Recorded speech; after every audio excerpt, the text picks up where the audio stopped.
This week we continue in the book of Bamidbar. We read Parshat Behaalotcha, and I want to talk about complaining. Many people in this Torah portion are complaining.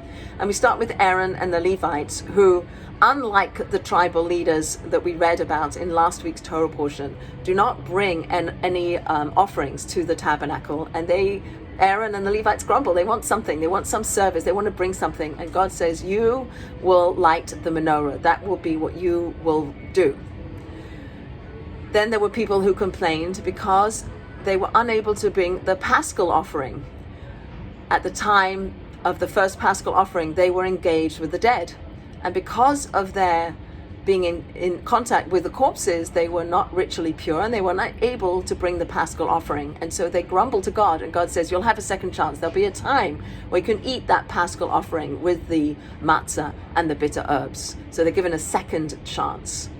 And we also read in this week's Torah portion about Moses complaining to God about the people. The people are complaining. Did I give birth to these people? I don't know how to carry these people. It's too much for me, says Moses to God. And God says, don't worry, we'll delegate. We'll give you 70 elders. Prophecy will come to those 70 elders, and they will be the link between you, Moses, and the people. And so when Moses complains to God, God offers him a solution. So these three examples of the Levites and Aaron being given the menorah to light as a substitute for the gifts that the other tribal leaders brought, or for the people who couldn't bring the Paschal offering being given a second chance as to when they could do that, and Moses being given the opportunity to delegate to 70 elders. These are the solutions. These are complaints that were active and effective because there was a solution to their complaints.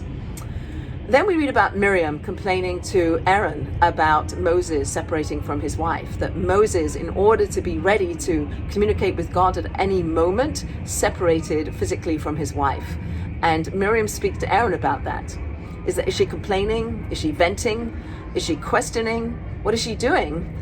And she's afflicted with a skin condition, a physical malaise that is most often associated with bad speech. So she's speaking perhaps ill of Moses, and she's afflicted with this physical condition, and she has to leave the camp and quarantine for 7 days and then come back.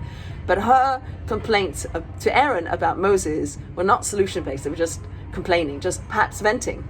And finally, then there's the people, and the people complain. They complain about the journey, vague complaints. They complain about the food. They want to go back to Egypt and have the food they had prior to their leaving Egypt, the melons and the fish and the meat that they had there.